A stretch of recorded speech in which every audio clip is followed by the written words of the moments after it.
The grand hall of Riverside Medical Center shimmered beneath crystal chandeliers, every detail arranged to perfection for one of the year's most prestigious medical galas.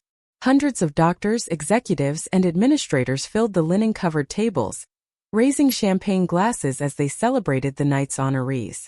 At the front of the room, my mother radiated triumph in a couture gown worth more than I paid in rent. She basked in congratulations for being named Humanitarian Physician of the Year, her smile flawless and practiced. I was seated several tables behind her when the dull ache behind my right eye deepened into something piercing and unnatural. The edges of my vision blurred, and the room seemed to sway whenever I moved too quickly. "You okay?" Marcus murmured beside me, squeezing my hand. "You look really pale." "It's just a headache," I said, though my tongue felt heavy. I was only 26, healthy, probably just overwhelmed by the sudden invitation. Mom had insisted I attend. "My mentor, Dr. Elizabeth Reeves from the Mayo Clinic, is presenting the award," she'd said sharply. "Family presence matters. Dress appropriately. And don't bring up your graphic design business. These are serious people." The pain surged. I pressed my fingers against my temple, trying to steady myself. On stage, the MC introduced Dr. Reeves, 40 years in emergency medicine and stroke innovation. Applause thundered as the distinguished woman approached the podium, her gaze sharp and observant. Then my left hand began to tingle. At first, I assumed I'd been sitting awkwardly, but the numbness spread up my arm, swallowing sensation. Panic rose in my chest. "Marcus," I tried to say, but my speech came out slurred. He stiffened. "Olivia, your face." I attempted to speak again, but half my mouth refused to cooperate. The pain in my skull roared. My left side felt detached, foreign. "She's having a stroke," Marcus shouted, rising abruptly. "Call 911. Whispers rippled through the ballroom. My mother hurried over, fury flashing beneath her poised expression. "What is going on?" she demanded. "Olivia, not tonight." "She can't move her left side," Marcus insisted. "She needs an ambulance." "It's anxiety," my mother snapped, maintaining her public smile. "Too much champagne." Leaning close, she hissed. "Stop this. I won't have you ruining the most important night of my career." I tried to explain, to tell her something was terribly wrong, but only garbled sounds emerged. "Excuse us," she announced smoothly to the surrounding guests. "My daughter isn't feeling well. I'll take her to freshen up." She yanked me upright. My left leg buckled. Then a commanding voice cut through the room. "Dr. Harrison." Dr. Reeves had stepped away from the podium. Her sharp eyes assessed me in seconds. "That is not intoxication," she said firmly. "Call 911. This is a stroke." Within moments, the ballroom transformed into an emergency scene. Guided by Dr. Reeves' calm authority, I was seated again. She checked my pupils with her phone light, asked me to lift both arms, to smile, to repeat simple phrases. Each attempt confirmed the truth. My left side hung useless. My smile sagged. My words dissolved into confusion. "Textbook acute stroke," Dr. Reeves said, her voice steady. "No longer part of a ceremony, but a doctor saving a life." "Classic stroke presentation," Dr. Reeves announced, not to me, but to the ring of doctors now crowding around. Facial asymmetry, unilateral arm weakness, slurred speech. "We are on the clock." "Where is EMS?" "5 minutes out," someone answered. At the edge of the circle, my mother stood rigid. Her complexion drained beneath flawless makeup.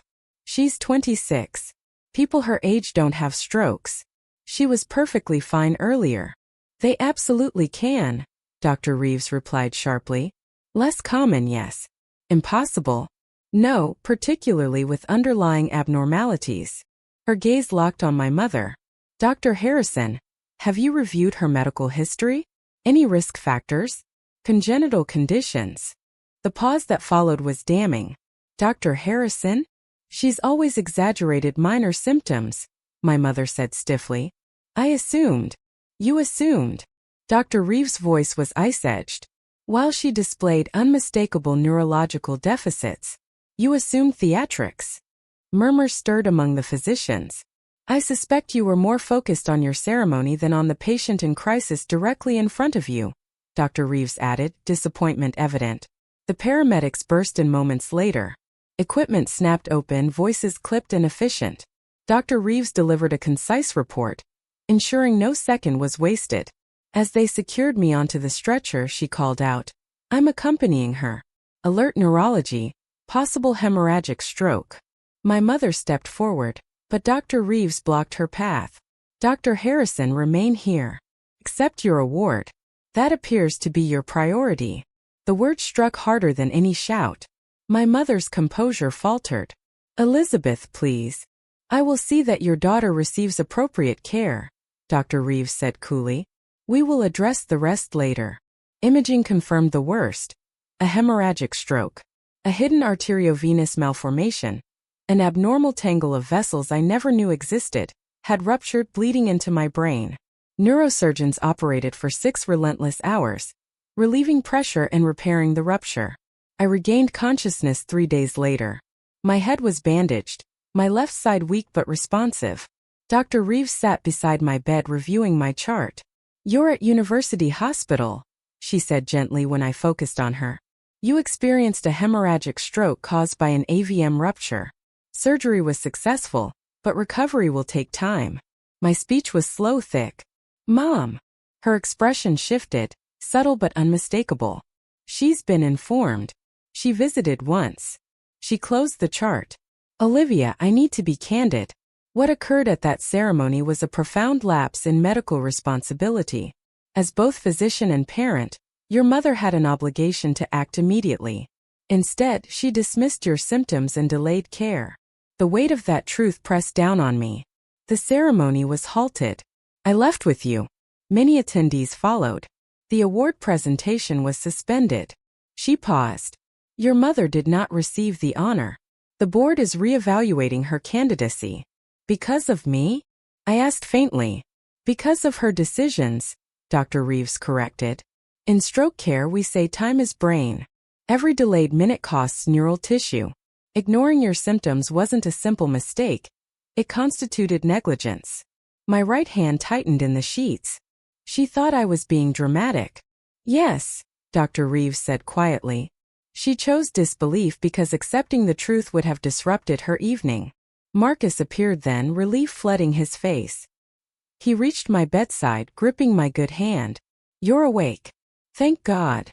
"Stayed." "I managed." "Every day," he said. "Your mom came once. 10 minutes. Said she had appointments." Dr. Reeves rose. "I'll let you rest. Neurology will discuss therapy plans, physical, occupational, speech. Recovery will be challenging, but you're young. Your outlook is strong." At the doorway, she added, "Your mother left her number. Contacting her is entirely up to you." I was still in speech therapy, practicing syllables and slowing my breath to smooth out the faint slur that lingered when I was tired. Marcus brought the update from the review board, his expression a mix of grim satisfaction and quiet sorrow. "Dr. Reeves gave a full statement," he said, perching carefully on the side of my hospital bed. "3 physicians backed her up. The board determined your mom's actions amounted to medical negligence and a breach of physician ethics." I swallowed. "So what happens now?" "She's officially censured. 6-month suspension. Mandatory ethics retraining. She has to step down from Riverside. And the Humanitarian Physician of the Year award?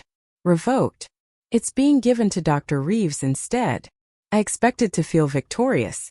Instead, I felt exhausted and strangely hollow. Mostly, I felt grateful that my left hand could finally close, slowly, shakily, into something that resembled a fist. "She called," Marcus added gently. "She wants to see you. Says she needs to explain." "Explain what?" My words were clearer now. Therapy was working. "She watched me have a stroke and decided her ceremony mattered more." "I told her that," he said.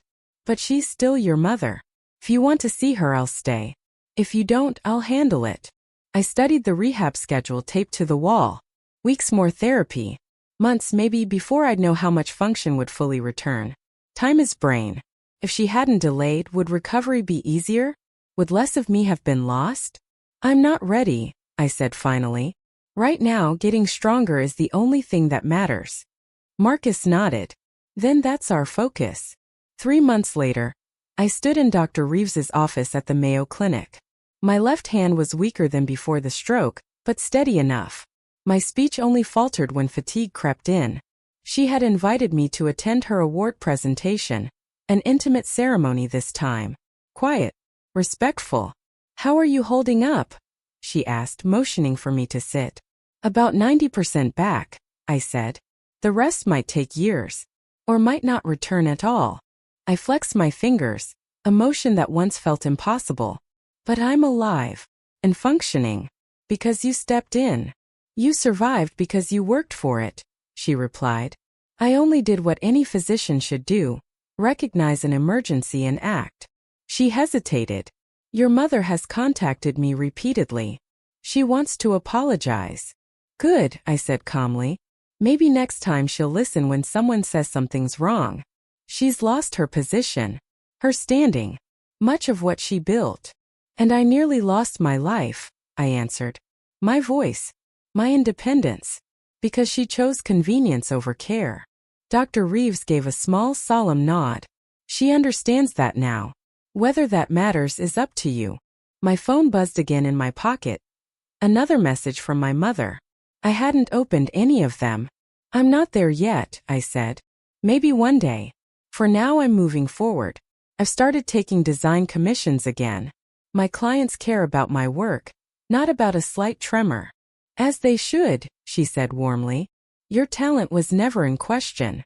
That evening, the sky over Rochester glowed in streaks of amber and violet as I headed toward the airport. My phone buzzed again. I didn't check. Instead, I called Marcus. "How'd it go?" he asked immediately. "Good," I said smoothly, confidently. No hesitation. "I'm flying home. Pizza and a movie? Perfect." Driving through the unfamiliar streets, I passed a brightly lit venue hosting some new celebration. Applause spilled through open doors. Another award night. Another spotlight moment.